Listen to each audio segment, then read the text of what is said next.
So I think it's going to be difficult for them to be able to do that, but we'll have to see how it all works out. I know the Vikings talked to some quarterbacks at the Combine. Let's get into what that might mean after we thank Tony Hoagland, your State Farm agent in Champlin, Hoaglund, Tony's normal spelling, and you can work with him via app, email, phone. Heck, Tony will come by your house if you want. Hey, Minnesota sports fans. This is your local State Farm agent, Tony Hoagland. I need you all to ask yourselves this question. If you're in an at-fault car accident and you are sued for $700,000, how much of that $700,000 will my current insurance company pay? If you are unsure or can't answer all $700,000, you need to give us a call. State Farm has been number one in car insurance since World War II and number one in homeowners insurance since 1964. For a no-obligation review of your current policies, call us at 763-421-4900 or check out our website at www.champlininsurance.com. So the fact that the Vikings are talking to cornerbacks at the Combine, does that mean anything?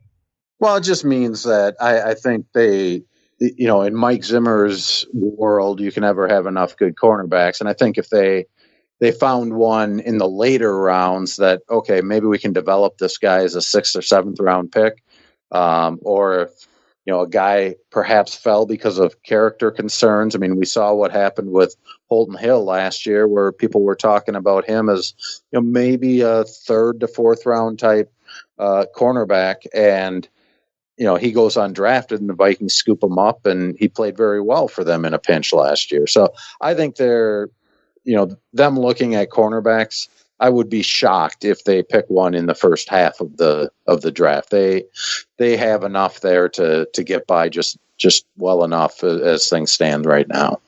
Agreed. Been fascinating to watch Antonio Brown. He is a great player, and he's an underdog story. He wasn't supposed to be a great player, and he is. I love him as a player, but he is dragging his own trade value down after burning his bridges in Pittsburgh. It's not a good strategy. And, of course, a down-to-earth Minnesotan called him out. Yeah, I thought it was funny that Larry Fitzgerald basically, called him out because of, just saying that, hey, I think that Antonio Brown is going to realize with a different quarterback, he may not be as good. Yeah, well, obviously. And of course, there's also the rumor that the Packers might be interested in Brown. And I tell you what, Aaron Rodgers, a new offensive coach, some pretty good receiving talent now. If you add Antonio Brown, I never want to overrate what a wide receiver can mean for a team, because a lot of teams win Super Bowls without great wide receivers, including the Patriots. But, man, that would be a little scary. I mean, here's the thing. I was talking to a Pittsburgh reporter about the whole Antonio Brown situation, and to me, he basically said he is a guy that does very well with a quarterback that can improvise. And so I think, if he were to be in Green Bay, paired with Aaron Rodgers, that that could work as long as neither of them is calling out the other player. But to me, it just seems like there are so many things that you have to deal with when you have Antonio Brown on your team that I don't know that it's worth giving up a lot to go out and get him. And, I'm going to be curious, between his salary and giving up some sort of draft pick, how much is a team really willing to spend on the draft pick end of it to bring him in? I wouldn't give up anything more than a second rounder. And if I'm Pittsburgh, do you really want to get rid of Antonio Brown for, just a second round pick? So I think it's going to be a difficult thing, but I do believe that eventually the Steelers are just going to have to cut bait and move on from Antonio Brown, because he's made it pretty clear that if he's going to be there, he's going to be a distraction. Yeah, no question about it. Interesting time of the year in our business, because you have this blend of hard news reporting, informed speculation, but then also uninformed speculation, and sometimes people just making stuff up. And I think one of the hallmarks of modern America is a lot of people can't tell what's real from what's intelligent speculation from what is just is just not legitimate. Give us your favorite blogger headlines of late. Well, these all were headlines that I actually saw today, and just the compilation of them made me note it. And one of them is Brian O'Neill actually a bust? Oh, stop. Yeah, I mean, I have no idea why that would even be said. Not worth clicking on, but the headline came up for me. Kirk Cousins will be on a short leash in 2019. Oh, stop. Guess what? Not true. They paid a lot of money for him, and he had a fairly productive year. He's not on a short leash, and they have nobody else to go there. Correct. And which brings me to the next one. Should the Vikings be interested in Josh Rosen? Good Lord. You're right. These are three horrible, horrible headlines. Yes. So I would just caution people, know the source of where you're reading things from, and realize, is it just wild speculation or actually something that makes sense and that the team might be considering? And you know what? Wild speculation is even okay if you label it as such. We might go off on a tangent on this show at any time today. What if this happened? Wouldn't that be interesting? Wouldn't that be fun? But it has to be labeled properly. If we started talking about what the Vikings offense would look like with Antonio Brown, well, you can have that as a topic. You can kick that around. You just can't present it as something that's realistically going to happen. Yeah. There are all kinds of speculative reports about, this player that a team is looking to trade, or, this guy that my team should go out and get. It's always been a little bit that way in free agency, but I just think that, with all the different voices out there now between blogs, other podcasts, everything, it's just, there's a lot of people out there that just want to go out and think their team can get every best player at that position out there, and not realize that for every move there's a consequence to be paid, whether that's financial, whether that's locker room cancer, whether that's just a big name. And we see this a lot too in free agency, a big name that's been around for a long time. But guess what? They're really old and they just don't have much left and might not be worth spending that much on. So, it's just a cautionary tale, I guess, at this time of year that I think should be put out there. Absolutely. Let's get into the draft a little bit. Jeff Diamond, again, former Vikings general manager, former NFL Executive of the Year, who I do a podcast with on this network. His agent group, Blake Barrett's and their associates, represent Blake Cashman, the excellent Gopher player. How is Blake looking? Yeah, I mean, he was great, to be honest. He was top 5 in a lot of the timed and jumping events. A couple of negatives that he had. He was, I think, below average in the bench press, and he just doesn't have very long arms. But, that's not really anything he can do anything about. But in the timed events, he was spectacular. He was tied for 3rd in the broad jump, 4th in the shuttle.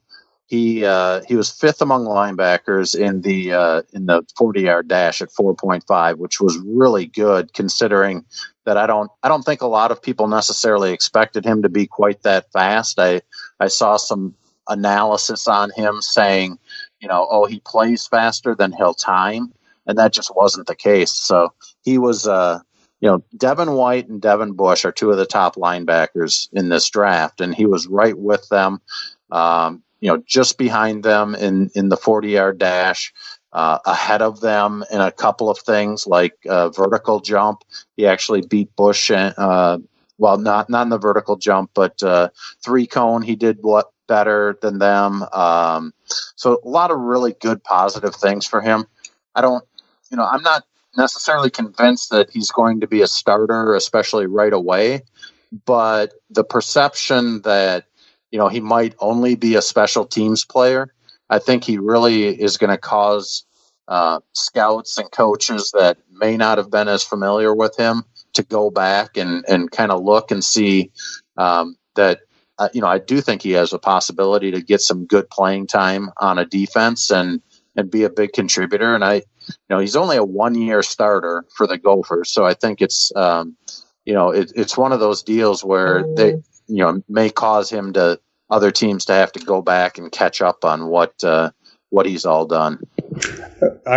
Two things come to mind. One was that the Patriots fell in love with Julian Edelman as a college quarterback because of his, not only his ability to play football and be a smart player, but also because he had an amazing 3-cone drill time. They looked at that much more than the 40 time. And the other thing is that I always remember Bernsey. I was covering Bernsey in the early 90s saying, I don't know why you care how much these guys lift. I don't see anybody out there lifting people. I see people running.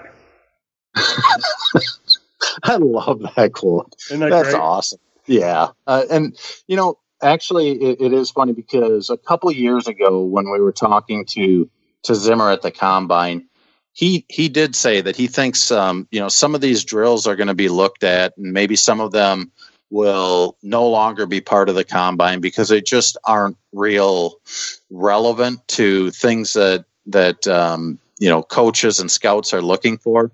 And, even in looking at what Cashman had done, there's an event called the 60-yard shuttle that really doesn't get much press.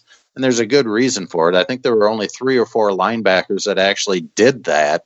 And I just think that, if no teams are going to use it, why should a player go through it? The other thing I'd bring up is maybe certain drills should be for only certain positions. You look at, there were a couple of bench press things where, I know one cornerback got injured with a pectoral injury doing that. And so you just look at it and you go, well, how much does a bench press really matter to a cornerback? You could probably argue that it may tell you something about them in press coverage, but I think that whether, it's the Vikings or other teams pushing for it, or if it's the NFL and scouts looking at it, I think over the years we could see some events get eliminated and maybe others added that might be more relevant or telling about how a football player is actually going to do once he's in the league.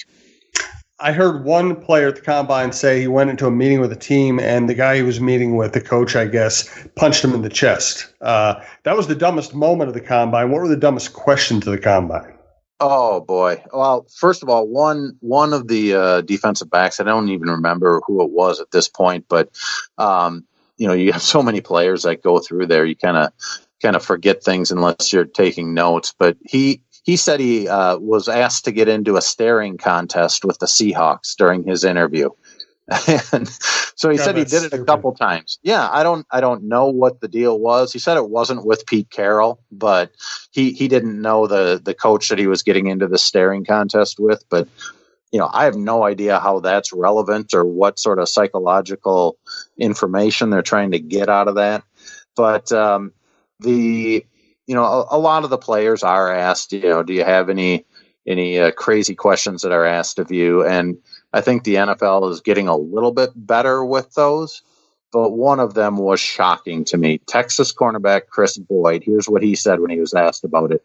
One crazy question I can think of was do I have both of my testicles? Now, I was like, yeah, I don't know why you need to ask that. So Lance Armstrong won a bunch of Tour de France's with one. Yeah, I didn't know that, and I don't need to know that either. So, yes, you do. You need to know that. No, I don't. We've heard other questions that are what I would call inappropriate and irrelevant, and I don't have any idea why that question would be asked. My assumption would be that, hey, you can probably check out something like that in your medical exam portion. Why do you need to ask the player about it? And secondly, does it make a difference in how he's going to play on the field?